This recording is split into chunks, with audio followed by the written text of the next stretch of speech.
Hello students, this is Rupali and this is your part 7 of Structure of Atom 11th Chemistry. Alright जी, हम आपका quantum mechanics study कर रहे थे. ठीक है, आपका क्वांटम मैकेनिकल मॉडल हम पढ़ रहे थे और उसमें हमने आपका डी ब्रॉगली वेव के बारे में पढ़ा था. ठीक है, और डी ब्रॉगली ने आपको बताया था कि जैसे लाइट का ड्यूअल नेचर होता है वैसे ही मैटर का भी ड्यूअल नेचर होता है. ठीक है, और हमने मैटर और वेव के डिफरेंसेस को स्टडी किया था. ठीक है, और आपकी मैटर वेव और इलेक्ट्रोमैग्नेटिक वेव के डिफरेंस को स्टडी किया था, समझने की कोशिश की थी बेसिकली इन दोनों में डिफरेंस क्या है. ठीक है, आज उसी टॉपिक को हम फर्दर प्रोसीड करेंगे. और जो हमने बोला कि आपके मैटर या इलेक्ट्रॉन्स की बात करें उसका डुअल नेचर है या डुअल कैरेक्टर है, उसके रिलेटेड जो एक्सपेरिमेंट्स हुए ना उनको स्टडी करने की कोशिश करेंगे आज हम. ठीक है, सबसे पहले आपका एक्सपेरिमेंट था डेविसन एंड जर्मर्स एक्सपेरिमेंट. क्या किया था उन्होंने आपका बेसिकली एक निकल क्रिस्टल लिया. ठीक है, एक निकल क्रिस्टल लिया, उसके साथ उन्होंने एक फोटोग्राफिक प्लेट ली.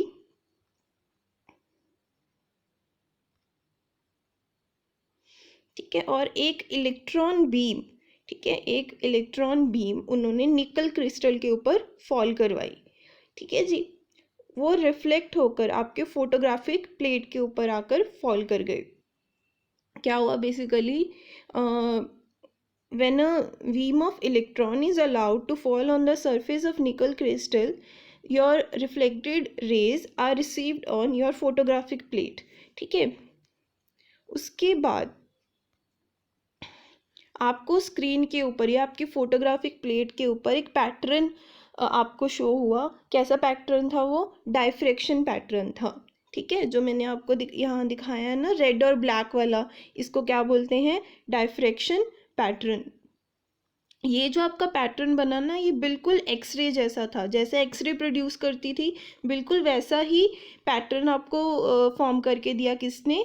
इलेक्ट्रॉन्स ने फॉर्म करके दिया. आपको पता है कि एक्सरेज का नेचर कैसा होता है? वेव नेचर होता है ना, इलेक्ट्रोमैग्नेटिक वेव्स है. तो यहाँ से हमें क्या पता चला कि इलेक्ट्रॉन्स का wave nature in actual exist करता है. ये हाइपोथेटिकल कंसेप्ट नहीं है, इसको हम एक्सपेरिमेंटली भी बता सकते हैं. ठीक है, जो हमें पैटर्न मिला वो पैटर्न सिर्फ वेव्स देती थी. अगर इलेक्ट्रॉन्स भी वो पैटर्न दे रहे हैं मतलब उनके पास कैसा नेचर है? वेव नेचर है. ठीक है जी. सेकंड आपका एक्सपेरिमेंट क्या था? Thomson's experiment. ठीक है, उन्होंने क्या किया, एक इलेक्ट्रॉन सोर्स लिया, उस इलेक्ट्रॉन सोर्स में से आपकी एक इलेक्ट्रॉन बीम को उन्होंने पास करवाया. ठीक है, स्लिट्स लगाई उन्होंने रास्ते में, सो दैट आपकी बीम ऐसे या ऐसे ना जाए, बिल्कुल ऐसे स्ट्रेट जाए. ठीक है, और आपकी इलेक्ट्रॉन बीम जब ये गोल्ड फॉयल के ऊपर जाकर उसने स्ट्राइक किया तो हमें यहाँ पर भी कैसा पैटर्न मिला? डायफ्रैक्शन पैटर्न मिला. ठीक है, इस एक्सपेरिमेंट में मेन क्या है कि आपके इलेक्ट्रॉन बीम को फोटोग्राफिक प्लेट के बिल्कुल परपेंडिकुलर रखा गया था. ठीक है, और जो पैटर्न ऑब्जर्व हुआ वो कैसा था? Diffraction pattern. ठीक है, यहाँ से भी हमें क्या पता चला कि इलेक्ट्रॉन का वेव नेचर है, क्योंकि जो डायफ्रैक्शन पैटर्न है या आपका इंटरफेरेंस पैटर्न होता है एक, ठीक है, वो सब कौन शो करता है? जिनके पास वेव नेचर हो. तो इन दोनों एक्सपेरिमेंट से, Davisson and Germer experiment and Thomson experiment, दोनों से हमें क्या पता चला कि इलेक्ट्रॉन का कैसा नेचर है? वेव नेचर है. ठीक है जी. अब इलेक्ट्रॉन का पार्टिकल नेचर हमें कहाँ से पता चला? ठीक है, आपने क्या किया, एक जिंक सल्फाइड की स्क्रीन ली, ZnS की स्क्रीन ली, उसके ऊपर आपने इलेक्ट्रॉन को स्ट्राइक करवाया. ठीक है, जब आपने उस इलेक्ट्रॉन को स्क्रीन के ऊपर, मैं बोल सकती हूँ, फेंका उठा के, ठीक है, वहाँ पर ना एक डार्क स्पॉट बन गया जिसको हम बोलते हैं सिंटिलेशन स्पॉट. ठीक है, और वो स्पॉट किसी भी चीज़ के ऊपर तभी बनेगा जब आप कोई मटेरियलिस्टिक चीज़ जिसमें कोई मास है उसको उठा के फेंकोगे. ठीक है, अगर ये स्पॉट दे रहा है मतलब कि उस मटेरियल, जो आपके पास जो मटेरियल है उसका कुछ पर्टिकुलर मास है, ठीक है, हेंस उसका कैसा नेचर है, पार्टिकल नेचर है। मोर ओवर वो जो स्पॉट था ना आपका, क्या था, लोकलाइज्ड था, स्क्रीन के ऊपर स्प्रेड नहीं कर रहा था। अगर लोकलाइज्ड है कोई चीज़ तो आपको पता है ऑब्वियसली वो क्या है, पार्टिकल है। हमने डिफरेंसेस में पढ़ा था ना, पार्टिकल जो होता है आपका कैसा होता है, लोकलाइज्ड, लेकिन जो वेव होती है वो कैसी होती है, ठीक है, डीलोकलाइज्ड होती है, वो मूव करती रहती है। ठीक है, सेकंड एक हमने मुलिकन ड्रॉप एक्सपेरिमेंट किया था, उससे भी हमें क्या पता चला था कि इलेक्ट्रॉन का कैसा नेचर होता है, पार्टिकल नेचर होता है। ठीक है, और आपको ये तो पता ही है कि ब्लैक बॉडी रेडिएशन और फोटो इलेक्ट्रिक इफेक्ट, वो दोनों भी क्या प्रूव करते हैं सीधा सीधा कि इलेक्ट्रॉन का कैसा नेचर है, पार्टिकल नेचर है। इन सब से हमें क्या पता चला कि इलेक्ट्रॉन का बेसिकली डुअल नेचर है, वो वेव की तरह भी बिहेव कर सकता है और वो पार्टिकल की तरह भी बिहेव कर सकता है। ठीक है जी।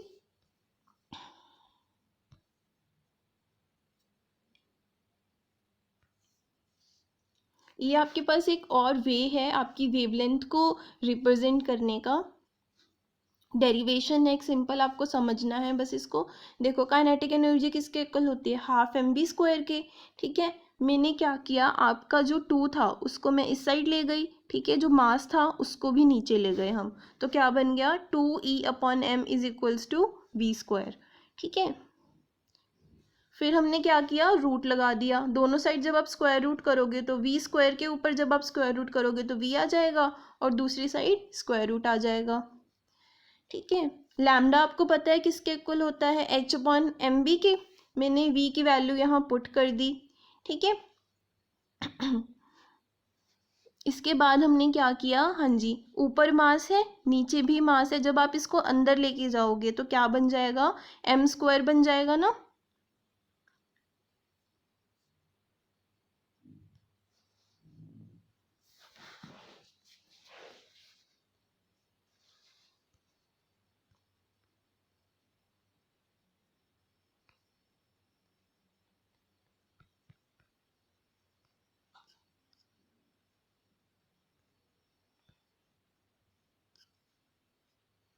हाँ जी, तो मैं आपको क्या बता रही थी यहाँ पर, कि यहाँ पर जब आप एच तो ऐसे ही है, इधर मैंने रूट लिख दिया, m/m² 2e।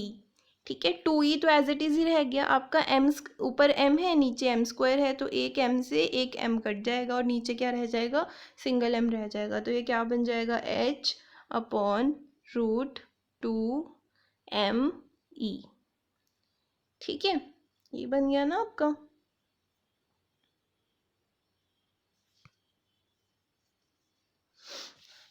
आपकी एनर्जी, काइनेटिक एनर्जी को और आप क्या लिख सकते हो, इलेक्ट्रॉन वोल्ट की फॉर्म में भी लिख सकते हो, वोल्टेज की फॉर्म में भी लिख सकते हो आप। ठीक है, अब सी आपको पता है, एच की कोई पर्टिकुलर वैल्यू होती है, एम की कोई पर्टिकुलर वैल्यू होती है और ई की भी कोई पर्टिकुलर वैल्यू होती है। आपने ये सब वैल्यूज़ जब इसमें पुट कर दी तो सीधा सीधा आपका एक रिलेशन आ गया लैम्डा और किसके बीच में, पोटेंशियल के बीच में। ठीक है, अगर आपको कभी भी पोटेंशियल गिवन है और सीधा लैम्डा पूछा है तो आप सीधा ये वाला फॉर्मूला यूज़ कर सकते हो, that is equals to lambda is equals to 1.2 into 10⁻⁹ upon √v metre.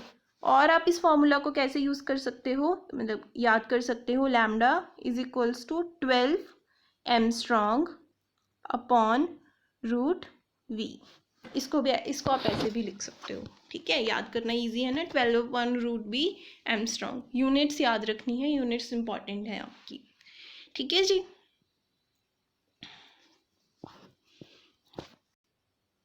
Next आपका क्या है,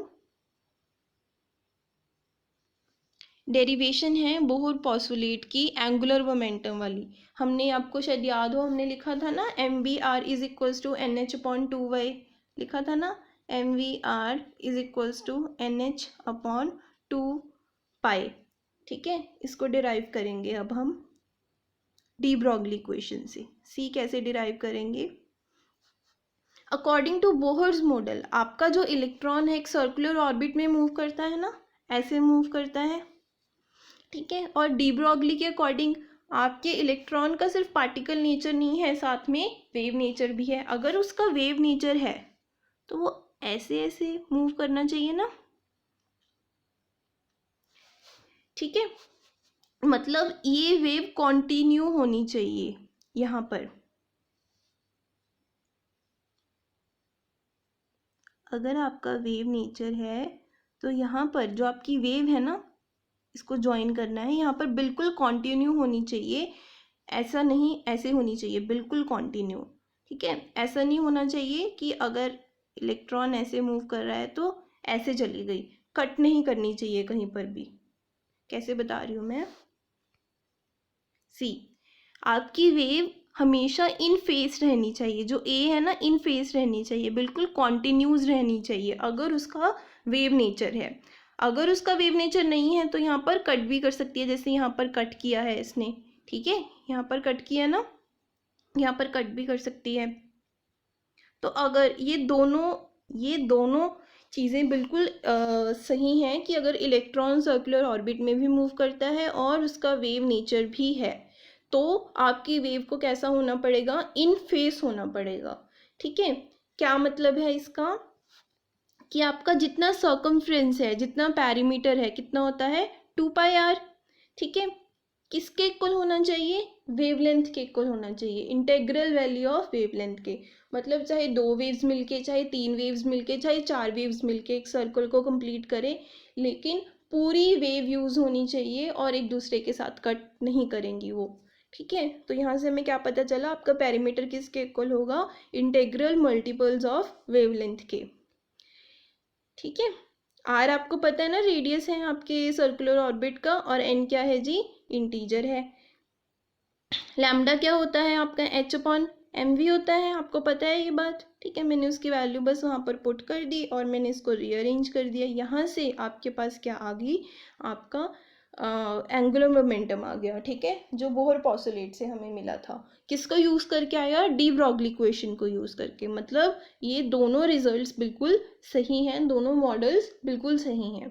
क्लियर है कैसे किया हमने, ऑर्बिट लिया, हमने बोला कि बिल्कुल आपका इलेक्ट्रॉन का अगर वेव नेचर है तो वेव आपकी इन फेस होनी चाहिए, पेरीमीटर और वेवलेंथ को इक्वल कर दिया, ठीक है, वहाँ पर लैम्डा की आपकी वैल्यू पुट कर दी और उसके बाद आपका एंगुलर मोमेंटम आ गया, ठीक है जी। नेक्स्ट आपका क्या टॉपिक है, हिजनबर्ग्स अनसर्टेनिटी प्रिंसिपल। ये क्या बताते हैं हमें, इन्होंने हमें बोला कि अगर हमारे पास कोई स्मॉल पार्टिकल है जैसे इलेक्ट्रॉन, ठीक है, आप एक साथ उसका पोजीशन और मोमेंटम फाइंड आउट नहीं कर सकते। कैसे, अब मैं अगर आपको बोलूँ एक सर्कुलर ऑर्बिट है, यहाँ पर क्या है, इलेक्ट्रॉन घूम रहा है, ठीक है, यहाँ पर कोई इलेक्ट्रॉन है, ठीक है, वो रोटेट कर रहा है आपके सर्कुलर ऑर्बिट में। मैंने क्या किया, मैं चाहती हूँ मेरे को इसकी पोजीशन पता चल जाए कि ये कहाँ पर है। इसकी पोजीशन फाइंड आउट करने के लिए मैंने इसके ऊपर एक रे छोड़ दी, मतलब कोई लाइट इसके ऊपर डाल दी। जैसे ही मैंने इसके ऊपर अपनी लाइट डाली ना, ये अपनी पोजीशन से मूव कर जाएगा, अपनी पोजीशन चेंज कर लेगा। क्लियर है। तो इन कंडीशंस में ना ही तो आपको ये पता चला कि इलेक्ट्रॉन की पोजीशन कहाँ है, ना ही आपको ये पता चला कि उसकी एक्यूरेट वेलोसिटी कितनी है, ठीक है। तो मतलब छोटे से छोटा पार्टिकल अगर आप उसके ऊपर कोई ऑब्जर्वेशन करना चाहते हो तो आपको उसकी पोजीशन और उसका मोमेंटम साथ में पता नहीं चलेगा। आपको पता है ना मोमेंटम क्या होता है, बेसिकली mv होता है ना, मास तो आपका कांस्टेंट है, तो बेसिकली बात वो किसकी कर रहा है, वेलोसिटी की कर रहा है, ठीक है। मतलब आपकी पोजीशन और वेलोसिटी दोनों को आप साथ में फाइंड आउट नहीं कर सकते, एक्यूरेटली फाइंड आउट नहीं कर सकते। आप ये नहीं बोल सकते कि आप इलेक्ट्रॉन का एक ही बार में अपना पोजीशन और मोमेंटम दोनों बता सकते हो, ठीक है। हिजनबर्ग ने आपको क्या बोला कि जब भी आप किसी छोटी से पार्टिकल का किसी भी छोटे से पार्टिकल की जब आप पोजीशन और मोमेंटम फाइंड आउट करने जाओगे तो उसमें कुछ ना कुछ एरर आएगा, ठीक है, उसमें कुछ ना कुछ एरर आएगा और वो किसके इक्वल या उससे ज़्यादा होगा, h/4π के। ये आपकी इक्वेशन है, that it is impossible to measure simultaneously the position and momentum of a small particle, ठीक है, with absolute accuracy। बिल्कुल किसी मतलब मैं ये नहीं बोल सकती कि आप बिल्कुल एक्यूरेटली किसी भी पार्टिकल की पोजीशन और मोमेंटम फाइंड आउट कर सकते हो अगर वो पार्टिकल छोटा है, ठीक है। और इन दोनों की अनसर्टेनिटी मतलब कितना हमारे पास एरर आएगा पोजीशन मेजर करने में, दैट इज़ डेल्टा एक्स। और डेल्टा पी क्या है, कितना एरर आएगा उसका मोमेंटम फाइंड आउट करने में। उन दोनों का प्रोडक्ट, ठीक है, हमेशा आपका एक कांस्टेंट होगा और उससे इक्वल्स टू और ग्रेटर देन होगा, ठीक है। और वो कांस्टेंट क्या है, h/4π, ठीक है जी। The product of uncertainty in position and momentum is always constant and equals to और ग्रेटर देन h/4π। क्लियर है।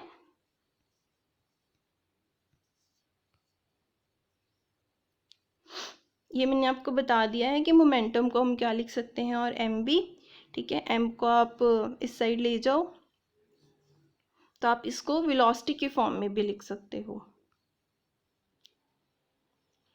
ठीक है। इससे आप इस फॉर्मूला से आप क्या बोल सकते हो कि आप पोजीशन और वेलोसिटी भी साथ में मेजर नहीं कर सकते विद एक्यूरेसी।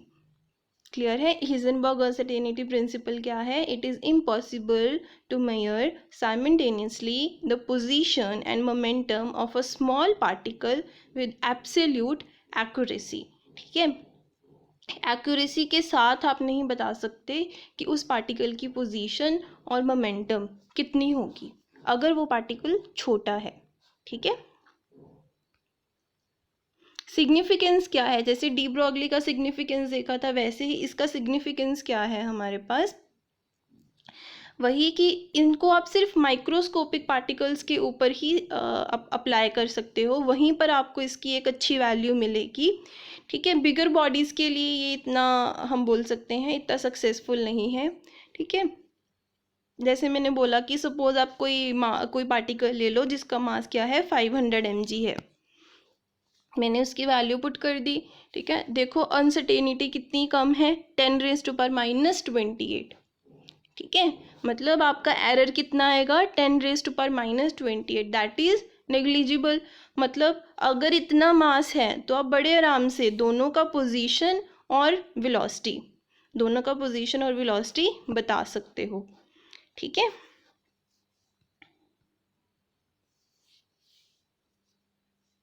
क्लियर है।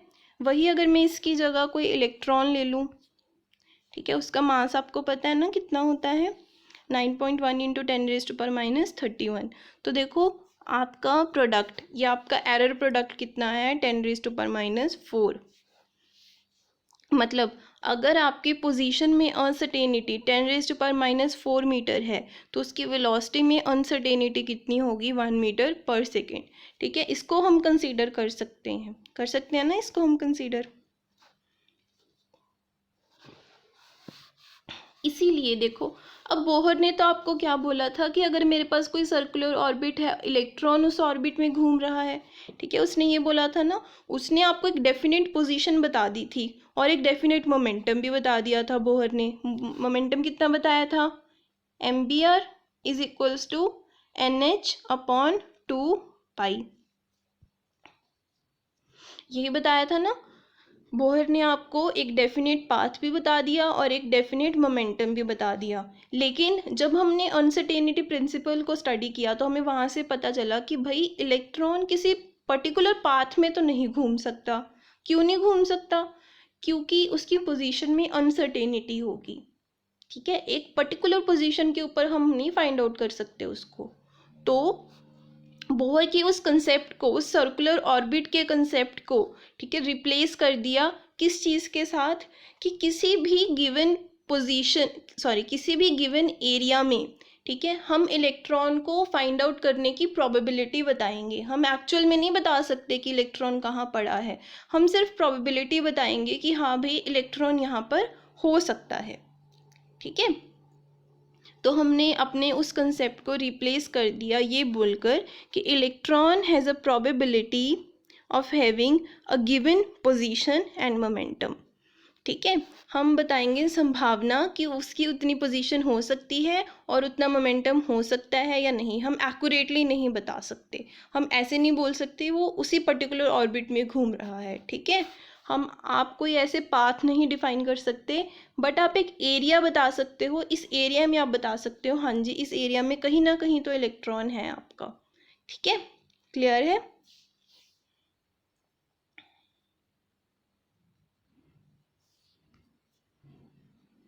और आपको पता है डेली लाइफ में तो हमारे पास सारे ही बिग पार्टिकल्स हैं, ठीक है, बिगर बॉडीज़ हैं, इसलिए हिजनबर्ग अनसर्टेनिटी प्रिंसिपल भी डी ब्रॉगली वेव की तरह डेली लाइफ पर अप्लाई नहीं होता, सिर्फ माइक्रोस्कोपिक पार्टिकल्स के लिए ही अप्लाई होगा ये।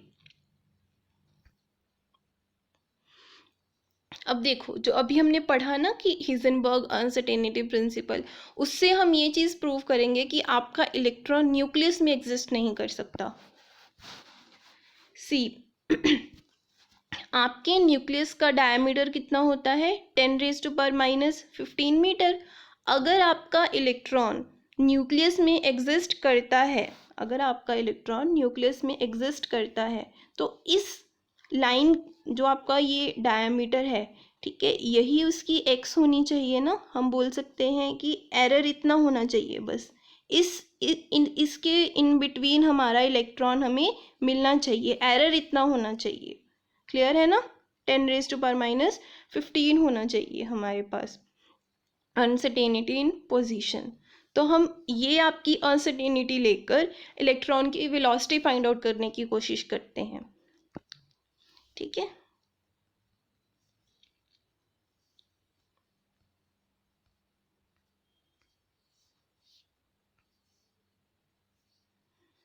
देखो आपको मास पता है इलेक्ट्रॉन का, अनसर्टेनिटी हमने डिफाइन कर दी कि 10⁻⁻15 मीटर होनी चाहिए।